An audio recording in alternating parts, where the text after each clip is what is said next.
So the question that a lot of people are asking this morning is where to from here? That's the question many are asking following the emergence of those letters by both the ANC president, Cyril Ramaphosa, and the DA leader, John Steenhuisen. Keenly watching the ANC's next step is Newzroom Afrika's contributing editor, Vuyo Mvoko. He's outside the party's headquarters at Lutuli House. Vuyo joins us live, and also we have the Junior Khumalo, who is outside the outside the union buildings in Pretoria, and this is where, of course, the president took his oath of office. Vuyo, let's start off with you. Very good morning to you. So where to from here?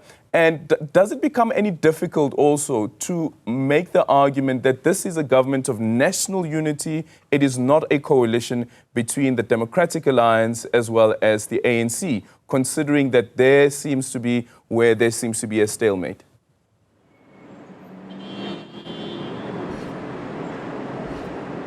Well, Aldrin, the very last paragraph of Cyril Ramaphosa's letter to John Steenhuisen reads in part, "I need to advise that the task of setting up government is urgent as we cannot continue with this paralysis. I intend to conclude negotiations and consultations this week." Now, certainly from correspondence that Newzroom Afrika has seen, ANC Secretary General Fikile Mbalula, who operates from this office, in fact, who runs it, did write to structures of the ANC as well as those of the Alliance and other people who need to be part of this journey, telling them that this weekend, on Saturday and on Sunday, they are going to be briefed about how negotiations we're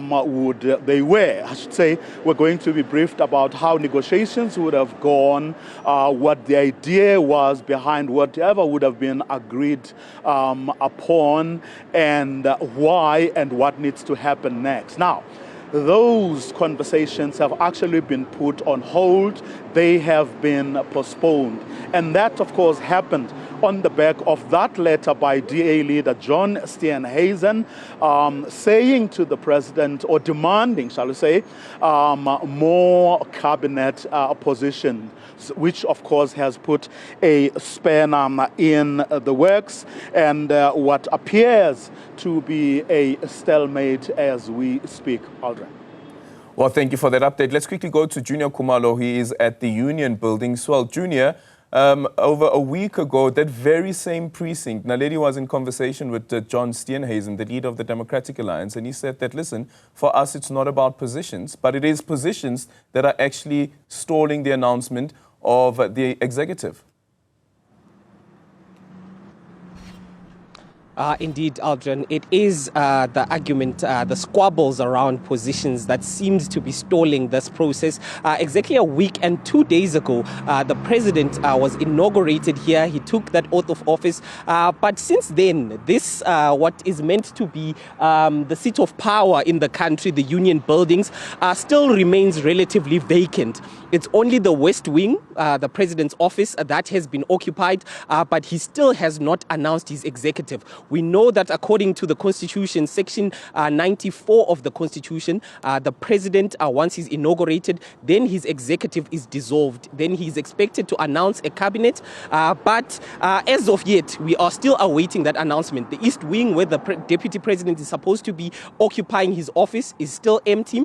The ministerial positions are all still empty, as well as the deputy minister positions are still empty. It's understood that the DA is still unhappy with the offer that is on the table. Currently, it seems like the ANC is willing to give the DA about 6 ministerial positions.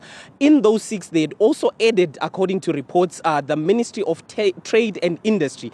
And the DA seems to have been okay with that offer, but now they've gone back and written to the ANC in those leaked emails between the DA leader, John Steenhuisen, and the president of the country, Cyril Ramaphosa. The DA is asking for about 2 more positions, saying that they would want 8 ministerial positions, as well as that Ministry of Trade and Industry, which the ANC now seems unwilling to offer to the DA because we know COSATU has been resistant in terms of giving that position to the DA. So for now, we are still waiting for the president to make that much anticipated announcement and fill up this position, this seat of power, the Union Building. buildings with a new 7th administration cabinet, Aldrin. Well, Vuyo, considering how definitive the president was in that letter to John Steenhuisen, does he have any alternative?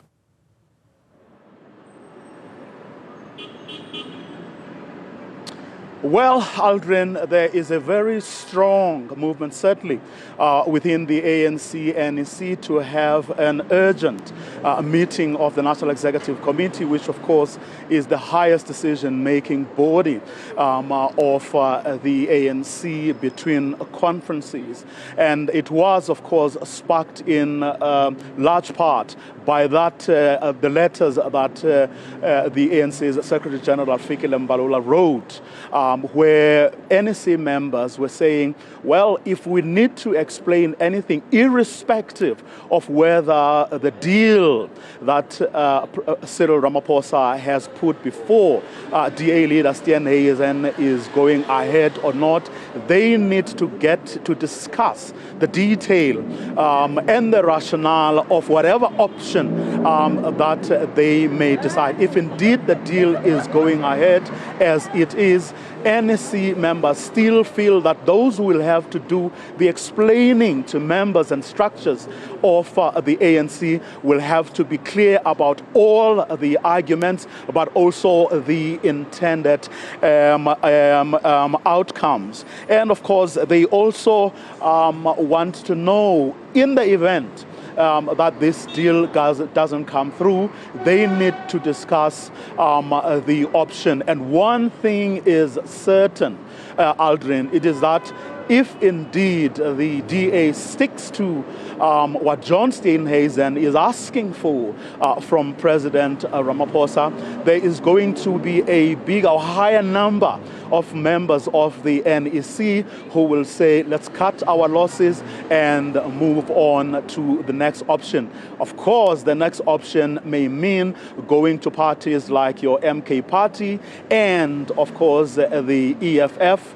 And there are people who say that in the light of renewal, but also what they believe those two parties stand for, that shouldn't be an option at all. Well, they will have to discuss and, of course, convince one another, and who knows what will come out of that. But a lot of it depends on whether John Steenhuisen and the DA accept what Cyril Ramaphosa has put before them. Thank you so much, Vuyo Mvoko, as well as Junior Kumalo there on the GNU talks. The conversations still continue. Remember, Naledi, what the president said after his inauguration was that in the GNU, yes. Well,